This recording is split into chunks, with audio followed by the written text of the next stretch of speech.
गणेश जी का नाम लेकर हम शिव पुराण प्रारंभ करते हैं। हे शंकर भगवान, हे माता पार्वती, हम जो भी शिव पुराण सुन रहे हैं, हमारी सब मनोकामना पूरी करना, हमारी रक्षा करना, हम सब आपकी शरण में हैं। शिव पुराण में श्री रुद्र संहिता के पंचम खंड में 42वां अध्याय प्रारंभ करते हैं। हिरण्याक्ष का वध। नारद जी बोले, हे ब्राह्मण, आप मुझे भगवान शिव की उन उत्तम लीलाओं के विषय में बताइए जिनकी ये लीलाएं बड़ी सुखदायिनी है। ब्रह्मा जी बोले, जलंधर के संहार के बारे में जानकर देवी सत्यवती के पुत्र व्यास जी सनत कुमार जी से यही बातें पूछने लगे।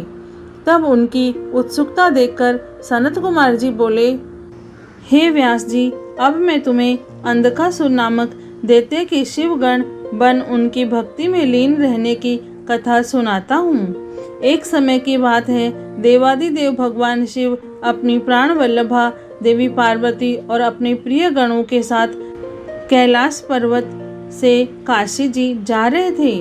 उनका विचार कुछ समय काशी में व्यतीत करने का था, इसलिए उन्होंने अपने वीरगण भैरव को काशी का रक्षक बना दिया और स्वयं सबके साथ सुखपूर्वक निवास करने लगे। एक बार भगवान शिव पार्वती देवी के साथ आनंद पूर्वक विहार करते हुए मंदराचल नामक पर्वत पर गए। एक दिन शिव पार्वती बैठे आपस में वार्तालाप और मनोविनोद कर रहे थे। तभी देवी पार्वती ने अपने हाथों से भगवान शिव के नेत्र कुछ पल के लिए बंद कर दिए। भगवान शिव के नेत्र बंद होते ही चारों ओर भयानक अंधकार छा गया। उसी समय भगवान शिव के माथे से पसीने की कुछ बूंदें निकली। जैसे ही वे बूंदें धरती पर गिरी, तुरंत एक जटाधारी काला विकृत डरावना राक्षस वहां उत्पन्न हो गया और वह जोर जोर से हंसने लगा। उसकी भयानक आवाज सुनकर देवी पार्वती एकदम चौंक गई कि एकाएक उनके सामने वह भयानक जीव कहां से प्रकट हो गया। तब देवी पार्वती ने भगवान शिव से पूछा, हे स्वामी, यह भयानक पुरुष कौन है? यह सुनकर भगवान शिव मुस्कुराते हुए बोले, हे देवी, यह आपका पुत्र है। जब आपने मेरी आंखें बंद की, उस समय मेरे माथे से कुछ पसीने की बूंदें गिरी, उसी से यह प्रकट हुआ। यह जानकर कि वह पुरुष उनका पुत्र है, देवी बड़ी प्रसन्न हुई। भगवान शिव ने उसका नाम अंधक रख दिया। उसी समय हिरण्य नेत्र नाम का एक राक्षस पुत्र प्राप्ति की कामना मन में लेकर वन में घोर तपस्या कर रहा था। उसकी तपस्या से प्रसन्न होकर भगवान शिव उसे वरदान देने के लिए गए। उसने भगवान शिव से एक बलवान और वीर पुत्र की प्राप्ति की इच्छा प्रकट की। भगवान शिव ने कहा, हे हिरण्य नेत्र, मेरा पुत्र अंधक बड़ा ही वीर और बलवान है। तुम चाहो तो मैं उसे तुम्हें सौंप सकता हूँ।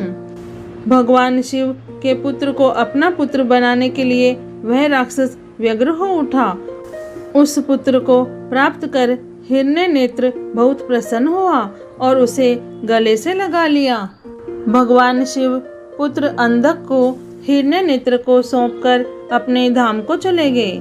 हिरण्य नेत्र अपने प्रिय पुत्र अंधक को साथ लेकर अपने घर लौट आया और उसको बहुत लाड़ प्यार से पालने लगा। तत्पश्चात हिरण्य नेत्र ने, जिसे हिरण्याक्ष भी कहा जाता है, पृथ्वीलोक और पाताल लोक के राज्यों को जीतकर अपने राज्य में मिला लिया। दैत्यों के राजा उस हिरण्याक्ष के आतंक से तीनों लोग कांपने लगे। यहाँ तक कि देवता भी व्याकुल और भयभीत हो गए। उन्होंने भगवान विष्णु को वाराह रूप धारण करके पाताल लोक भेज दिया। क्रोधित श्री हरि ने हिरण्याक्ष का वध सुदर्शन चक्र से कर दिया। तत्पश्चात अंधक का राज्याभिषेक करवाया। सभी देवता भय मुक्त होकर बड़े प्रसन्न हुए और भगवान विष्णु की जय जयकार करने लगे। भगवान श्री हरि विष्णु आशीर्वाद देकर अपने बैकुंठ धाम को चले गए। अपने भाई हिरण्याक्ष के वध का समाचार पाकर उसका भाई हिरण्यकश्यप क्रोधित हो उठा और उसने भगवान विष्णु से वैर बांध लिया। शिव पुराण में श्री रुद्र संहिता के पंचम खंड में 42वां अध्याय पूर्ण हुआ। हे भोलेनाथ, हे शिव शंभु, हे माता पार्वती, आपको कोटि कोटि प्रणाम और कोटि कोटि धन्यवाद। जय भोलेनाथ।